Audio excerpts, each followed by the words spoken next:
You are Locked On Jets POSTCAST. Part of Locked On Sports New York on the Locked On Podcast Network. Your team every day. Well, let's find a way to talk about what we just watched. Welcome into the second to last Locked On Jets POSTCAST for the 2024-2025 season. I am your host, Chris Schubert, host of the Locked On Jets POSTCAST after each and every Jets game throughout the season. Yes, even after a 40-14 embarrassment at the hands of the Buffalo Bills to the New York Jets, who now fall to 4-12. And I think for most of us, move one step closer to the season being over so we can forget about it. I'm just going to let everybody know here ahead of time. We've got the rundown here on the side. I've got the book. I don't know if we're going to get to any of it because I had a plan midway through the third quarter of what this was going to look like. I had what we're going to talk about in the first segment, the second segment, the third segment of the show. And it just continued to just get blown up with each passing thing that occurred to the New York Jets because this was an embarrassing effort. It was probably the most embarrassing effort of the season. At least they didn't get shut out because that was certainly on the table for a large portion of this game. They were the only team, they were the last team in the early afternoon window to score a touchdown. Everybody else had scored. Carolina had gotten to 14 points. Dallas scored a touchdown early against Philadelphia. Other teams were scoring. It was the New York Jets, the last ones through the gates. At least they didn't get completely embarrassed and get shut out. They were able to get over double digits, but it was only because Buffalo put the backups in and Tyrod Taylor was in the game. The actual Jets offense was unable to muster anything up in this football game. And when you sit down on Sunday, when your season is over, and the New York Jets season has been over for a little bit now, they've had that E next to their name, they've been eliminated. When you sit down to watch a team, to watch your team, when there's an E next to their name, you do so for probably a couple of different reasons. You might be one of the people that hopes they lose out and increases their draft pick, gets closer to the top of the draft board so that maybe they can get a quarterback to get themselves out of this mess. You'd be fair enough to do that. Maybe there are some of you out there that don't want to waste your Sunday watching your team lose, so you still root for them to win, even though you know deep down it's not good for their draft position, but you just want to see your football team win because that's what we get into sports for. You would be very much in the right to also want that. The one thing we can all agree on, whether you are Team Tank, whether you want to see your football team win, when you sit down on Sunday to watch your football team, the last thing you want to see is them to get embarrassed. I'm a full-blown member of Team Tank at this point. Increase the draft pick, get in a position to potentially take a quarterback. But that is not at the expense of being embarrassed. I don't want to see my team be embarrassed the way they were today. Outcoached, outplayed, out-effort, out everything you could imagine in this football game, the New York Jets were today. They showed up to a football game and they were not ready to play. And a Buffalo Bills team that truthfully isn't playing for anything. Yeah, they need to hold off some teams for that second seed, right? Baltimore in particular, and a win today would lock that up for them. But the one seed's not in play for them. They truly weren't playing for anything, and yet for 4 quarters, they kicked the Jets' behinds, and the Jets did not have an answer. Everything that could go wrong did go wrong for the New York Jets, and I think this game in particular, and this might not be the first time that I've said this season. We probably have said this on Locked On Jets POSTCAST here in the past, and if this is the first time you're joining us, apologies in advance. Normally, I have at least a little bit more of an upbeat attitude, but I don't know how you can be positive and find positives from this game because this was a disaster from the word go, and this is a Jets team that I think throughout the year, we have said that was their worst effort to date. That was the worst effort to date. That was the culmination of everything that's gone wrong. No, this game in particular, when we look back on the 2024-25 season for the New York Jets, you look at this football game. You want to know what went wrong for the New York Jets? Watch this football game because all the things that went wrong in this football game have been going wrong since week 1. They have been the issues that we have talked about postcast after postcast, show after show of why the Jets have lost football games, why we are sitting here talking about a 4-12 football team.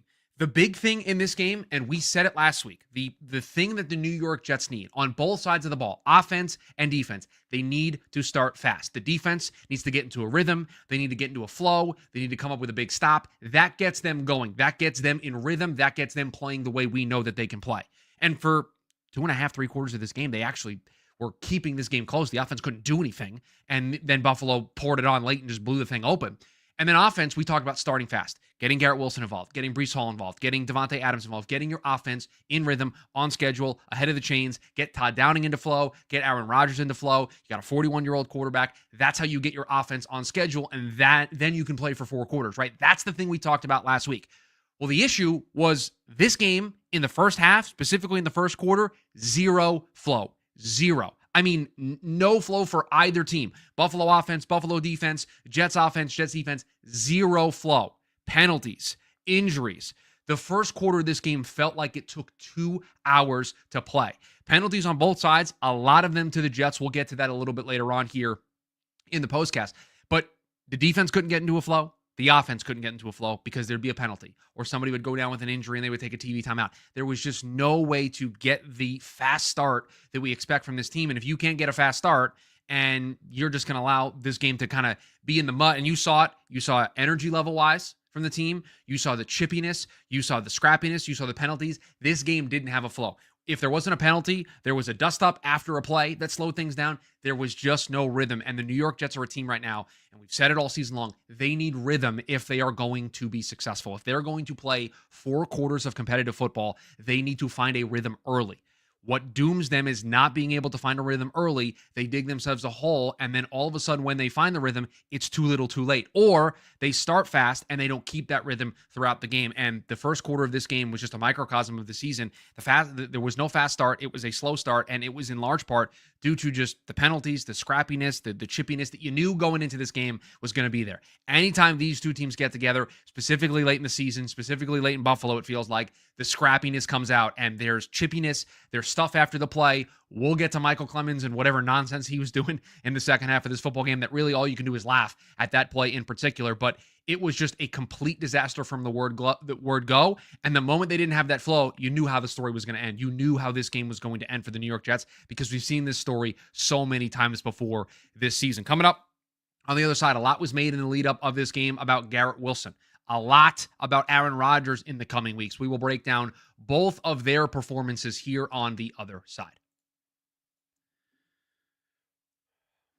Rocket Money. Did Rocket Money help you find any subscriptions you forgot about or that you were paying for twice? Maybe you have some subscriptions that you didn't realize you were still paying for. Rocket Money makes it easy to track them all down. It's like having a personal assistant for your finances. Rocket Money is a personal finance app that helps find and cancel your unwanted subscriptions. It monitors your spending and helps lower your bills so you can grow your savings. It brings everything together in one place, whether it's subscriptions, your spending habits, or even the goals you want to hit this year. Rocket Money has over 5 million users and has saved a total of $500 million in canceled subscriptions, saving members up to $740 a year when using all of the app's premium features. One of those features, the subscription tracker. It's used to cancel services. You can save a ton. They have a goals feature. You're able to automatically set aside money for your future. No more stressing about budgeting every month. Cancel your unwanted subscriptions and reach your financial goals faster with Rocket Money. Go to rocketmoney.com/lockedon today. That's rocketmoney.com/lockedon. rocketmoney.com/lockedon. Welcome back into the Locked On Jets postcast. Chris Schubert here with you. Make sure you are subscribed to us here on the Locked On Sports New York YouTube channel. It is not a coincidence. I chose this hat on purpose today because it is this time of year for me. It is now baseball season. We are turning the page. I've got my Mets hat on. I've got you covered on the Locked On Mets postcast here on the Locked On Sports New York YouTube channel. Let's say you're a Yankees fan. Jay Berman's got you covered on the Locked On Yankee side of things, and he also has you covered right now during the Knicks season with the Locked On Knicks postcast. So we have you covered here after each and every New York team is in action. Just subscribe to us here on the Locked On Sports New York YouTube channel and turn on that notification bell so that you are notified when we go live. All right, let's talk about it because it was one of the big storylines coming into this football game. Garrett Wilson.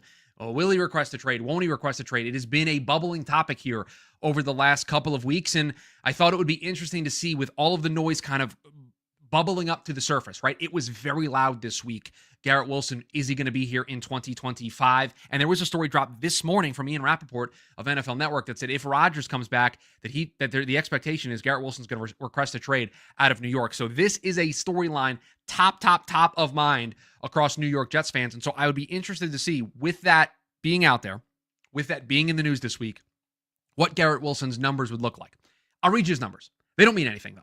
7 catches, 66 yards. He caught a touchdown, and he had 8 targets. Great. This game was not competitive. He wasn't making catches in key moments. That's not his fault. The game just got completely out of hand, and they weren't able to do anything. And so with our first chance to really look at Garrett Wilson with that story, that cloud hanging over the New York Jets, he had a decent game, 7 catches for 66 yards and 1 touchdown. If you have him in fantasy in your fantasy championship, he got you, 6 13 to almost 20 points, you take that in a fantasy football championship, but it didn't mean anything at the end of the day. There was nothing in these statistics that mean anything at the end of the day. The 14 points that the Jets scored. Tyrod Taylor coming in mop-up duty against the second unit for the Bills defense, and he's able to throw for 2 touchdowns. There wasn't a lot to write home about. It was a slow start for Davante Adams, who only caught 5 catches for 47 yards. Tyler Conklin got involved and caught a touchdown from Tyrod Taylor, but that was it. There wasn't a whole lot to write home about on this offense. That leads us to the other player that we should discuss here, and that's Aaron Rodgers. There's a lot of noise about Aaron Rodgers' future. Will he be back? Won't he be back? And this was, I think, a performance, if you are in the camp of he does not need to be back on this team in 2025, that you are done. You gave it a try. You gave it an effort. The first year, the injury was what it was. The second year, this didn't work. He's a 41, about to be a 42-year-old quarterback. You're done. This is the game that you would point to because he looked old. He missed. I said we had the notes. Well, let's consult the notes here just so we get this correctly. There was a opportunity in the first quarter when this game was still competitive, and it was early in the first quarter when this game was still competitive. But they drove down the field, and they had a 4th and 1, and they had a miss, and they really weren't taking any shots downfield. The only shot they took downfield, Aaron Rodgers had a wide-open Kenny Yeboah, and he missed him. If he just leads him correctly, Kenny Yeboah is walking into the end zone for a touchdown, and maybe this game stays competitive a little bit longer. But he underthrows him. The interceptions that he threw, the 2 interceptions, the one was a tipped ball because he was trying to force it to Davante Adams, and then it got tipped up in the air, tip drill, Bills come up with it, and then the second interception tries to throw it into a tight window, safety jumps the route, and it's 2 interceptions. The sacks weren't very good. There was a ton of injuries. They already didn't have Olu Fashanu. They didn't have Tyron Smith. They were starting Max Mitchell and Carter Warren at the 2 tackle spots. Mitchell was at left tackle, Warren was at right tackle. Not sure why you wouldn't flip those guys. Mitchell much better at right tackle, Carter Warren much better at left tackle, but it was just a disaster. The sacks were bad. The interceptions were bad. The underthrows were bad. It was just a very bad performance in the cold late in December for a 41, next year going to be 42-year-old quarterback. What can you expect? I think the era of Aaron Rodgers every single week over the course of now a 18-week season being elite level Aaron Rodgers is not the case. You're going to have stretches. He entered this game this week over his last 8 games, 14 passing touchdowns, 1 interception.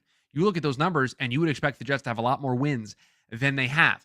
It's easy to kind of do this in mop-up duty. It's kind of easy to do this when things aren't in a high-pressure environment. Your season's already over. The schedule's a little bit more advantageous for you. The results aren't there because Aaron Rodgers hasn't come through in the big moments, and he can turn it on for brief pockets of time, and maybe for a game or 2 you can see it, but that consistency, which makes the elites of the elite, it's not there anymore.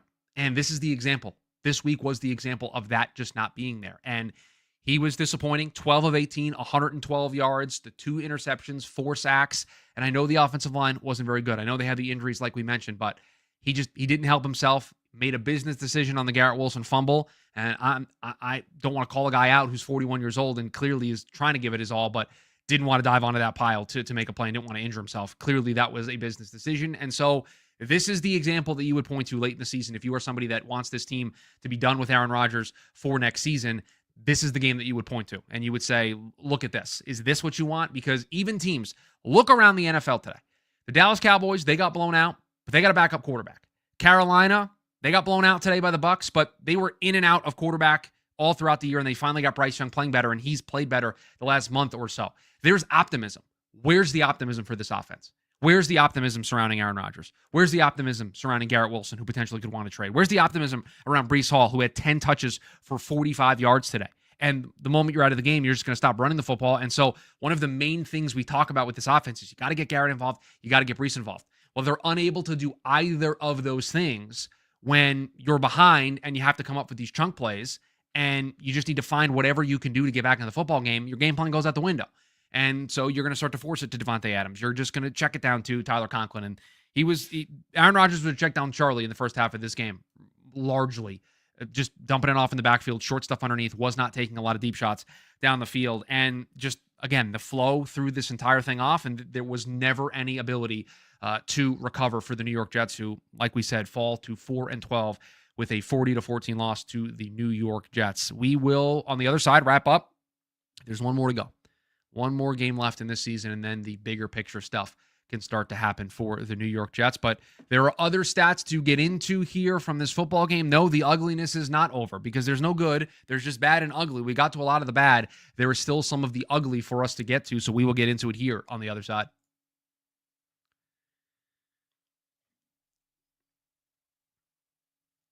Make sure, if you want even more thoughts about the New York Jets, not just about today's game, but those big picture conversations I mentioned in the tease, right? Aaron Rodgers future, Garrett Wilson trade rumors, all of that stuff from the 35,000-foot view. Make sure you are subscribed and you are locked into the Locked On Jets podcast. John B's got you covered each and every day throughout the week with some great Jets content that furthers the conversations that we have here on the Locked On Jets postcast. We just do the instant reaction. John's got you covered Monday through Friday with those big picture conversations. Look, it's simple. It doesn't take a rocket scientist.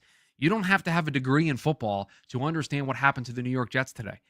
You can put this in front of anybody. You can put this in front of your friend who's a casual football fan, or maybe even somebody who isn't a sports fan or a football fan at all. If the New York Jets are going to commit 16 penalties for 120 yards, if they're going to lose the turnover battle 3-0, if they're going to get sacked 4 times in the football game, and they're going to be 4 for 9 on third down, you are not going to win football games.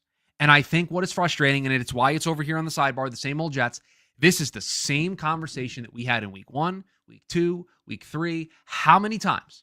Somebody can go back and check the record on all the postcasts that we've done here. How many times do we talk about penalties dooming this team and being undisciplined? This is a conversation that goes back to Robert Saleh last year about this team being undisciplined and committing penalties to extend drives, to stall their drives on offense, to just to over and over and over again shoot themselves in the foot when they are potentially trying to claw back into the game on offense, or they're about to get off the field on defense and make a stop. Penalty. You got Michael Clemens doing a 5-star frog splash like he's Rob Van Dam from the WWE into a pile. That's on coaching. That's on coaching. It's on the player. It's on everybody. I mean, we don't need to do a breakdown of why you don't do that. You don't do a leapfrog into a pile in the third quarter of a football game. That's going to be a penalty every time. Now, yeah, were a couple of the calls ticky-tack, the Rodgers shove out of bounds on unnecessary roughness? Yeah, that's probably on the margins, and I'm not sure why we're calling that on Aaron Rodgers, but the Jets don't earn the benefit of the doubt. That's the important thing. The Jets have going into this game, I think they were the second most penalized team. They probably passed it today with 120 yards of penalties, and that's just the accepted ones. Think of how many were declined, or there was another penalty on the play, so that penalty got taken off the board. It was way more than 16 for 120, and we are in week 17 of the football season, and we are still talking about an undisciplined, overly penalized football team that doesn't do the little things right. They don't do the little things right. And if you aren't going to do the little things right, you are not going to win football games in the NFL. And I'm here to tell you, this team continues to prove week in and week out, it's not just Robert Saleh. It's not just the coordinators. This entire coaching staff, they're just undisciplined. This is not new. It's not week 17 and we're saying, oh, what an uncharacteristic performance from the New York Jets, 16 penalties. Things just got lopsided in an AFC East clash with their rival. Go back. Look at the game logs. Think of how many times this season we've talked about double-digit penalty performances from the New York Jets. Over 100 yards of penalties. You cannot win football games if you're going to give away 120 yards on offense. You're just not going to do it. You gave away 120 yards in the football game because you don't have any composure. You don't have any discipline. That's coaching. That's on the players. It's on everybody.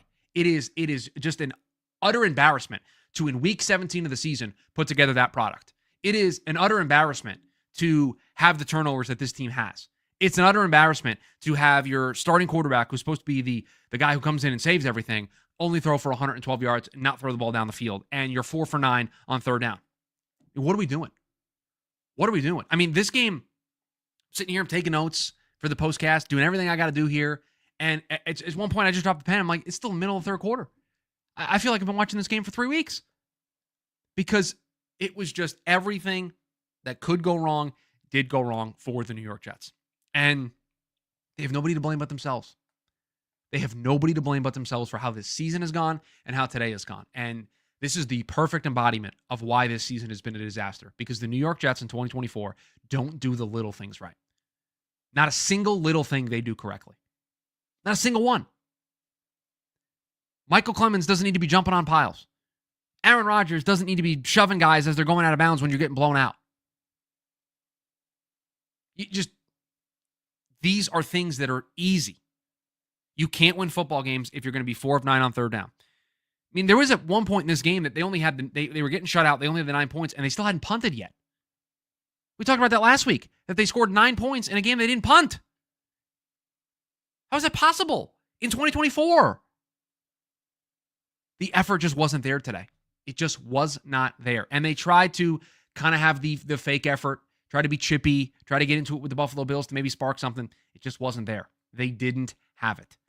They were down 2 offensive linemen at one point in this game. They couldn't run the ball the way that they wanted to. It was just an utter disaster, an utter disappointment. And so thankfully, for me, for you, for just everybody who follows the Jets, that this season has one more game in it. And I said at the beginning, not a lot of positives. Was not going to find any positives. I am going to right now, as we close out this edition of the Locked On Jets postcast, I'm going to refresh Tankathon.